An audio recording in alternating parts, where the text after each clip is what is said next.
Assalamualaikum warahmatullahi wabarakatuh. Bagaimana kabar anak ibu pagi ini? Semuanya sehat ya? Sudah siap untuk belajar kembali? Baik, pada pagi ini kita akan melanjutkan di tema 6, subtema 3, pembelajaran 5 dan 6. Seperti biasa, sebelum kita belajar, kita berdoa bersama-sama dulu ya. Bismillahirrahmanirrahim. Raditu billahi robba wa bil islami dina wa bi Muhammadin nabiyyan wa rasula. Rabbi zidni ilma warzuqni fahma. Amin ya rabbal alamin. Kita awali pembelajaran pada pagi ini, yaitu pembelajaran 5 pada halaman 138. Baik, sudah disiapkan buku temanya ya. Silakan diamati dulu gambar yang ada pada halaman 138. Amatilah gambar di atas. Apa yang sedang dilakukan anak-anak yang tampak pada gambar?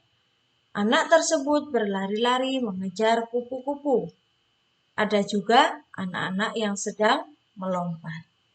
Nah, coba sekarang anak-anak perhatikan dulu kira-kira gambar apa saja yang ada di gambar.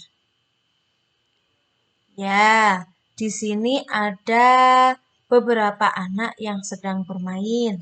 Ada yang bermain lompat tali, ada yang mengejar kupu-kupu, ada juga yang melihat kupu-kupu. Di samping itu, tamannya juga banyak bunga. Terus, ada pepohonan yang sangat rindang. Anak-anak bisa mengamati semua ya.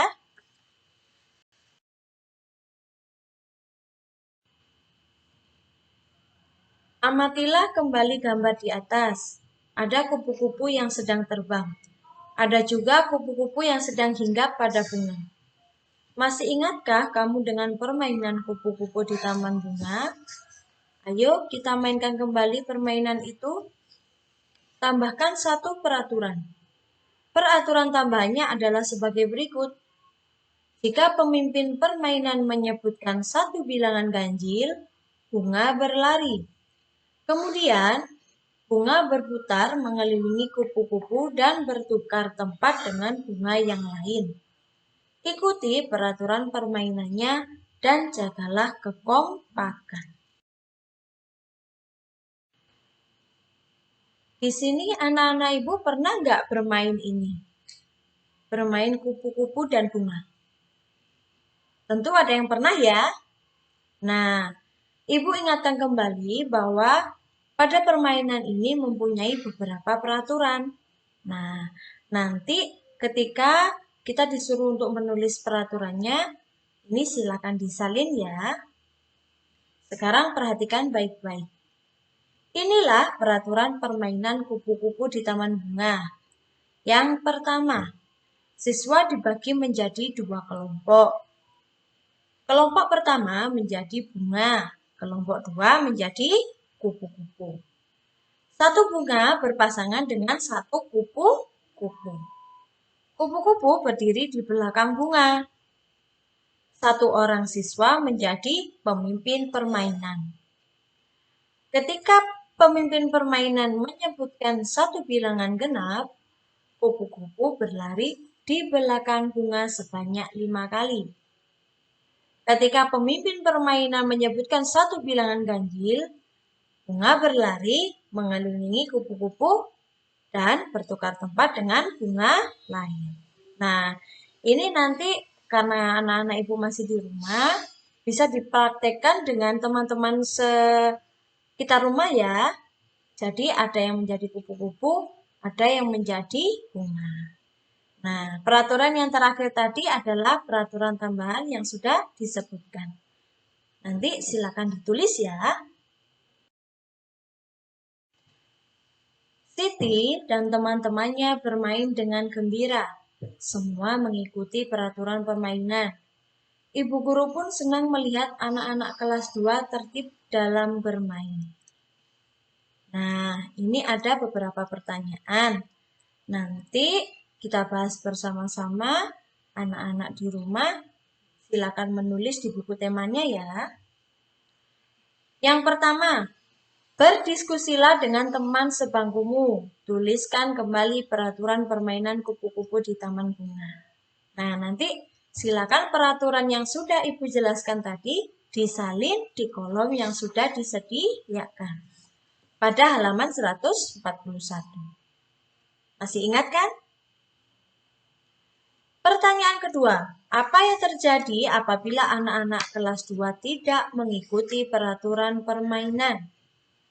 Tuliskan jawabanmu. Nah, kira-kira apa yang terjadi kalau kita tidak mengikuti peraturan permainan? Baik, kita tulis ya. Yang pertama itu jelas mengganggu jalannya permainan. Karena apa? Kita harus bermain sesuai dengan aturan. Kalau kita bermain dengan aturan kita sendiri, maka permainan tidak akan berjalan dengan lancar. Yang kedua, bisa juga mendapat hukuman.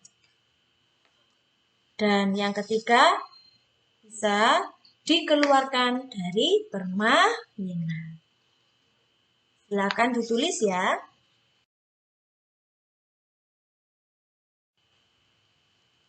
Pada halaman 142, di sini ada beberapa tugas yang seharusnya anak-anak ibu itu membuat pertanyaan sekaligus jawabannya. Nah, di sini kita bahas bersama-sama saja ya.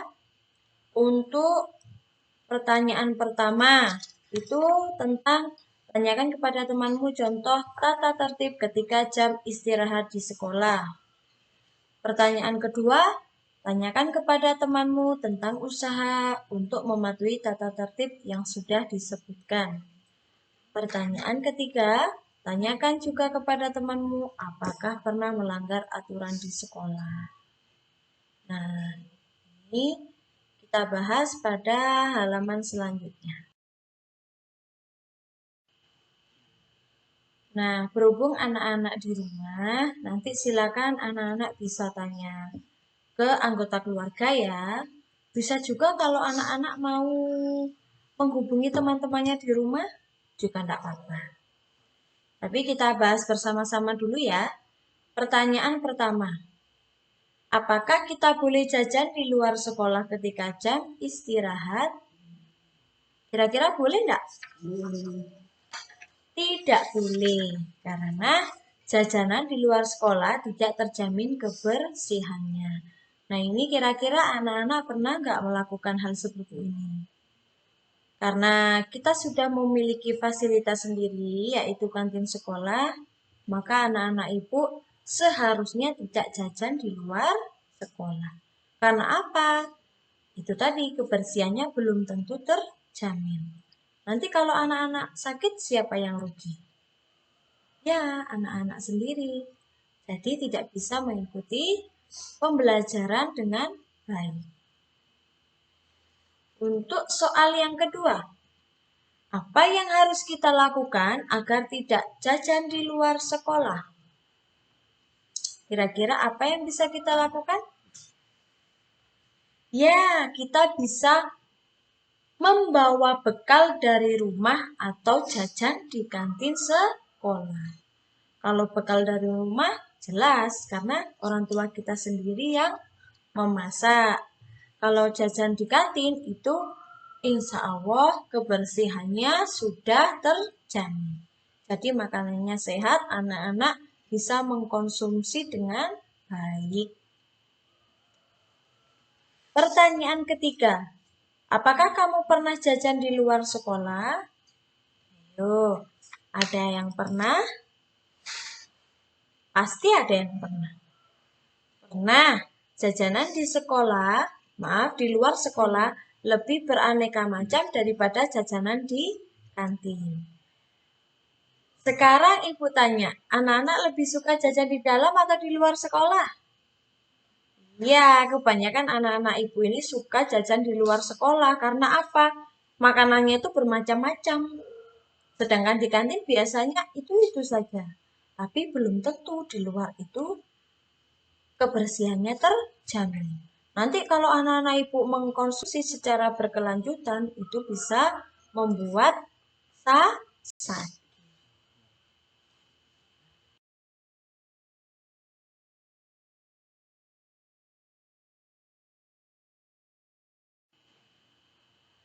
Berdiskusilah bersama teman dalam kelompok mengenai pertanyaan berikut. Melanggar peraturan mengakibatkan hal yang tidak baik. Apa saja yang tidak boleh kita lakukan di lingkungan sekolah? Tuliskan jawabanmu dengan menggunakan huruf tegak bersambung. Nah, ini ada beberapa contoh hal-hal yang dilarang ketika kita berada di lingkungan sekolah. Nanti anak-anak silakan ditulis ya di buku temanya halaman 143 dengan menggunakan huruf tegak bersambung. Yang pertama, dilarang meninggalkan sekolah selama jam pelajaran berlangsung tanpa seizin guru. Ini jelas ya.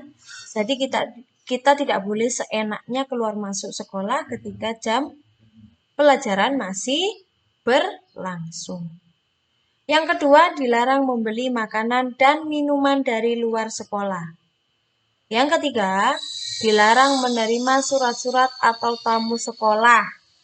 Nah, ini kecuali kalau anak-anak ibu ini dikunjungi orang tuanya atau saudaranya, itu enggak apa-apa. Tapi biasanya harus izin dengan satpam di depan. Baru kita boleh menemui atau tidak. Yang keempat, dilarang memakai perhiasan yang berlebihan ketika pergi ke sekolah. Nah, itu tidak perlu ya.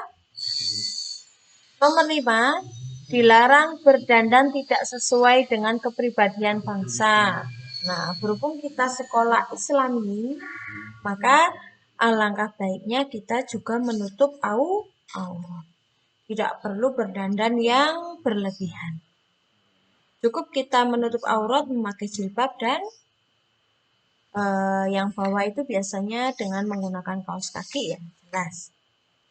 Yang keenam, dilarang mengganggu jalannya pelajaran. Yang ketujuh, dilarang berada di dalam kelas selama jam istirahat. Kita lanjutkan pada pembelajaran yang keenam. Pada halaman 145 terdapat teks bacaan dengan judul merawat tanaman di sekitar sekolah. Kita baca bersama-sama ya. Di depan kelas terdapat pot-pot tanaman bunga.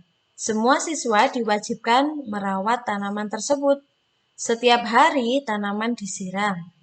Siswa yang bertugas piket harus menyiram tanaman tersebut. Siswa harus menjaga tanaman agar tidak rusak. Ketika bermain, siswa harus berhati-hati agar pot tidak pecah. Agar pot bunga tidak pecah. Misalnya, tidak bermain bola di sekitar pot-pot bunga. Hal itu untuk menjaga agar bola tidak mengenai pot bunga. Nah, ini ada beberapa pertanyaan ya. Kita bahas bersama-sama. Jawablah pertanyaan-pertanyaan berikut. Yang pertama, tuliskan aturan untuk merawat tanaman di sekolah. Nah, dari teks bacaan tadi, kira-kira apa saja aturan yang bisa kita terapkan ketika merawat tanaman di sekolah? Ya, yang pertama, setiap hari tanaman harus disiram. Yang kedua, siswa harus menjaga tanaman agar tidak rusak. Yang ketiga, ketika bermain, siswa harus berhati-hati agar pot bunga tidak pecah. Pertanyaan kedua, apa akibatnya apabila aturan itu tidak dipatuhi? Kira-kira bagaimana akibatnya jika kita tidak mematuhi aturan? Maka, jika aturan di atas tidak dipatuhi, tanaman akan mati. Selain itu, kalau kita tidak berhati-hati saat bermain, akan terjadi kecelakaan. Seperti pot bunga bisa pecah. Seperti itu ya anak-anak ya.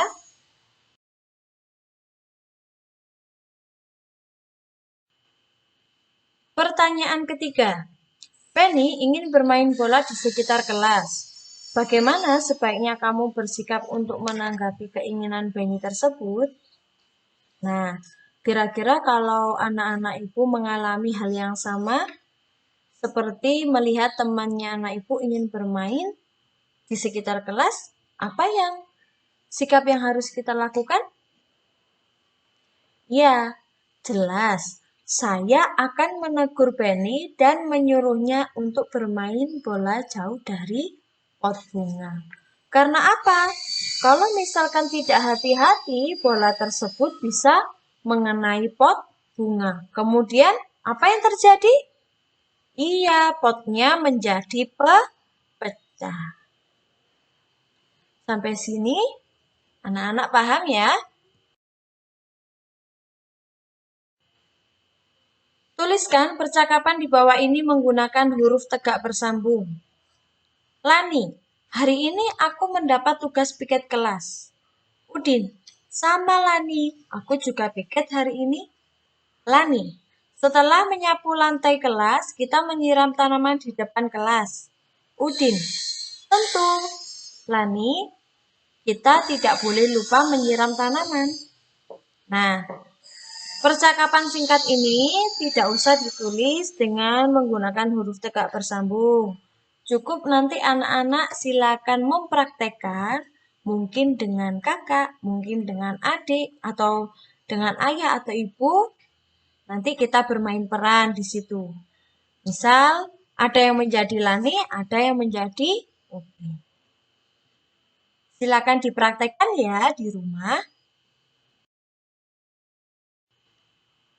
Amatilah lingkungan sekitar sekolahmu. Apakah terdapat tanaman di sekitar sekolahmu?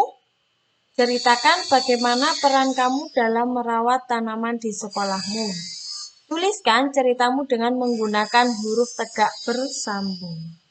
Nah, di sini tentu anak-anak ketika di sekolah pernah mungkin merawat tanaman yang ada di sekolah. Nah, nanti pengalamannya anak-anak ibu itu silakan ditulis ya. Nah, di sini ibu memberi kebebasan.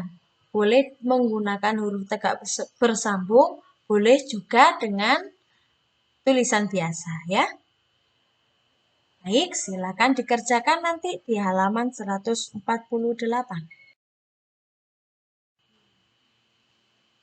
Nah, sekarang coba perhatikan gambar pada halaman 151. Silakan anak-anak ibu mengamati terlebih dahulu ya. Sudah diamati? Baik, kita baca teks bersama-sama. Lani dan teman-temannya memiliki semangat kerja sama yang tinggi. Mereka bekerja sama merawat tanaman di sekitar sekolah. Setiap siswa mempunyai tugas menyiram tanaman secara bergiliran. Jika ada siswa yang membutuhkan bantuan, siswa yang lain membantu. Apakah kamu juga selalu bekerja sama dan saling membantu dengan teman sekelasmu? Ya, kita perhatikan dulu gambarnya ya. Nah, di sini ada yang menyapu, ada yang menyiram tanaman, ada yang merapikan tanaman, itu yang membawa gunting ya. Ada juga yang sedang mengumpulkan sampah. Ada yang menanam tanaman. Nah, Jadi ketika kita bersama-sama melakukan suatu pekerjaan, misalnya membersihkan lingkungan sekolah, kita harus saling bekerja sama, harus saling membantu. Tidak boleh ada salah satu yang diam, yang lainnya bekerja. Nah, itu namanya tidak adil atau tidak mau membantu sesama. Tentu anak-anak ibu pernah ya bekerja sama dengan temannya waktu di sekolah.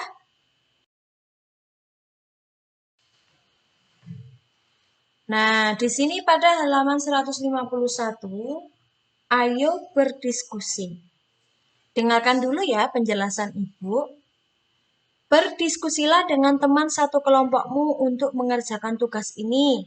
Buatlah buku ringkasan tentang pengukuran berat benda. Perhatikan isi buku yang akan kalian buat. Nah, di sini nanti anak-anak itu sebenarnya membuat buku ringkasan. Nah, dalamnya apa saja isinya itu? Nah, ini Ibu jelaskan dulu. Halaman pertama berisi identitas kelompok dan nama anggota kelompoknya. Halaman kedua berisi deskripsi buku. Contohnya, buku ini adalah buku ringkasan tentang pengukuran berat benda. Buku ini disusun oleh Lina, Benny, dan Udin. Buku ini dibuat pada hari Selasa 19 Desember 2017. Tulislah dengan huruf tegak bersambung dan menggunakan huruf kapital dan tanda titik dengan tepat. Nah,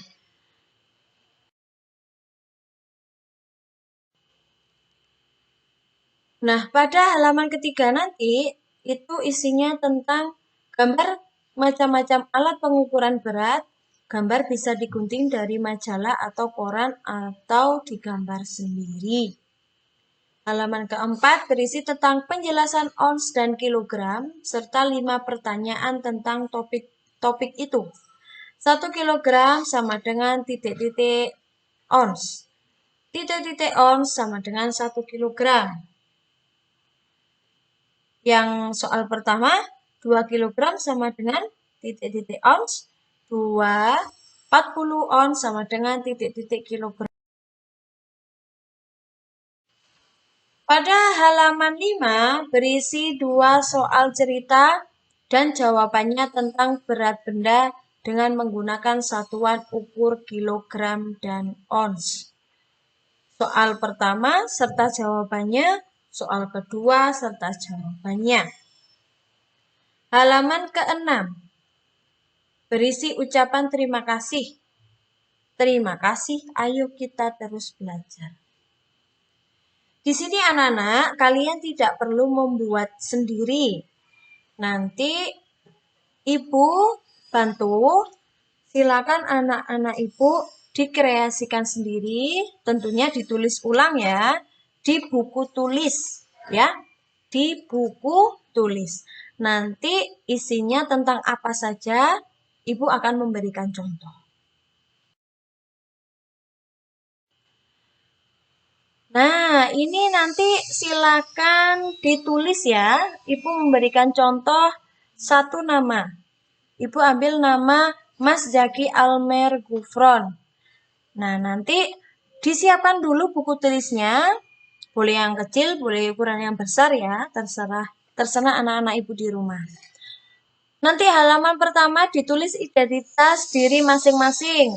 Misal namanya Zaki Almer Gufron, kelas 2A, alamatnya Malang. Nah, kalau mau ditambahi silakan. Misal menulis tempat tanggal lahir atau yang lainnya. Dilanjutkan pada halaman yang kedua. Nah, ini tulisannya seperti ini ya, Nak ya. Nanti langsung diganti sesuai data diri masing-masing. Buku ini adalah buku tentang ringkasan pengukuran berat benda. Buku ini disusun oleh Zaki Almer Gufron. Buku ini dibuat pada hari Rabu 24 Februari 2021. Nah, jangan lupa pada halaman kedua ini ditulis menggunakan huruf tegak bersambung. Jangan lupa penggunaan huruf kapital dan tanda baca harus tepat. Dilanjutkan pada halaman ketiga. Nah, di sini tadi kan disebutkan boleh digambar sendiri, boleh anak-anak ibu itu mengambil dari internet kemudian di print atau yang lainnya. Nah, nanti tugasnya anak-anak ibu kalau misal bisa menggambar sendiri boleh, mau ngeprint juga boleh. Pokoknya nanti harus ada ya gambar beserta keterangannya. Nama dari benda tersebut. Yang pertama timbangan pasar. Seperti ini gambarnya ya. Yang kedua timbangan kue. Yang ketiga timbangan digital. Nah, nanti misalkan anak-anak ibu mau menambahkan informasi yang lain boleh. Timbangan yang mungkin belum ada dan anak-anak tahu boleh. Silakan dikreasikan.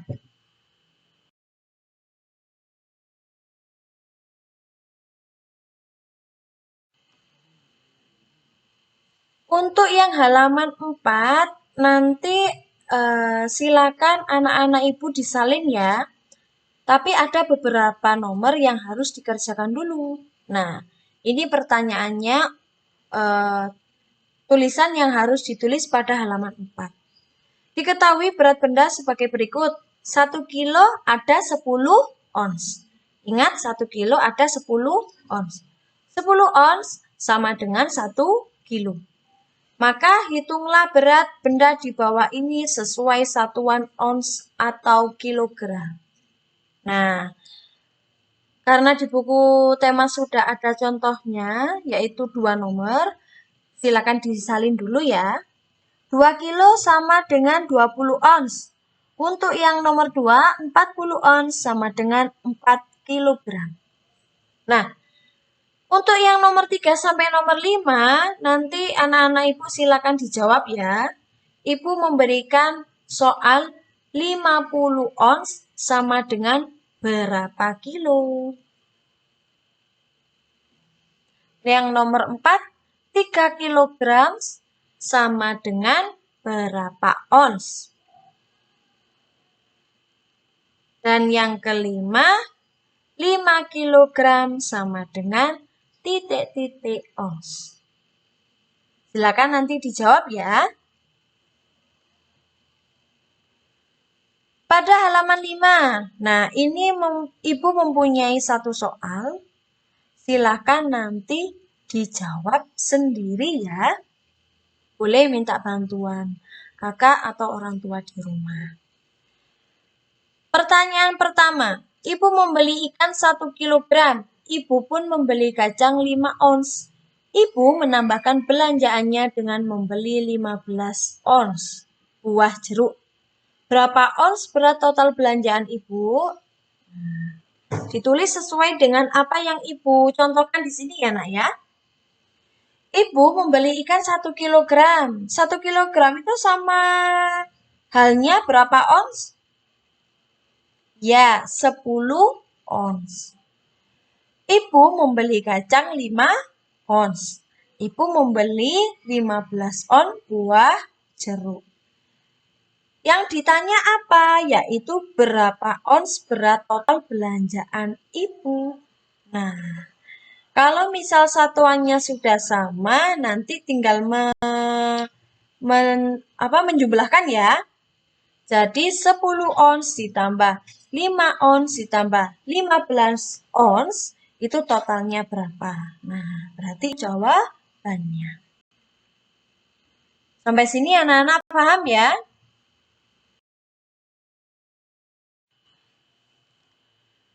Masih pada halaman yang kelima untuk pertanyaan yang kedua. Udin memanen buah rambutan di halaman rumah. Keranjang pertama berisi 10 ons rambutan. Pada keranjang kedua berisi 15 ons rambutan. Lalu pada keranjang ketiga ada 25 ons rambutan. Berapa kilogram buah rambutan yang dipanen Udin? Nah, sama seperti yang tadi, diketahuinya ditulis dulu ya. Keranjang pertama berisi 10 ons rambutan. Itu berapa kilo, ayo? Iya, keranjang pertama kalau 10 ons itu sama dengan 1 kilogram. Keranjang kedua berisi 15 ons rambutan. Nah, berarti kalau nilainya dirubah ke satuan kilogram, maka ada 1,5 kilogram. Keranjang ketiga berisi 25 ons rambutan. Nilainya sama dengan 2,5 kilogram. Ditanya, berapa kilogram buah rambutan yang dipanen Udin? Nah, jawabannya nanti silakan langsung dijumlahkan ya, Nak ya. 1 ditambah 1,5 ditambah 2,5, maka hasilnya titik-titik kilogram. Nah, nanti silakan dikerjakan. Pada halaman ke-6, nah di sini tadi isinya yaitu ucapan terima kasih. Nah, ini nanti silakan langsung disalin saja ya. Pada kegiatan pembelajaran hari ini, saya mendapatkan ilmu baru. Saya menjadi mengerti bagaimana cara bekerja sama. Selain itu, saya juga menjadi tahu bagaimana cara untuk membuat buku ringkasan tentang pengukuran berat benda. Baik, sampai sini anak-anak paham ya?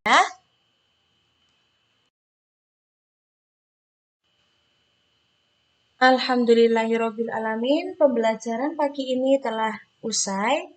Semoga anak-anak ibu bisa menerima dan paham akan penjelasan yang sudah ibu sampaikan. Jangan lupa tugasnya ya nak ya, dikerjakan dengan baik dan boleh meminta bantuan pada anggota keluarga di rumah. Kita berdoa bersama-sama dulu. Bismillahirrahmanirrahim. Subhanaka Allahumma wa bihamdika asyhadu an la ilaha illa anta astaghfiruka wa atubu ilaik. Ibu akhiri, wassalamualaikum warahmatullahi wabarakatuh.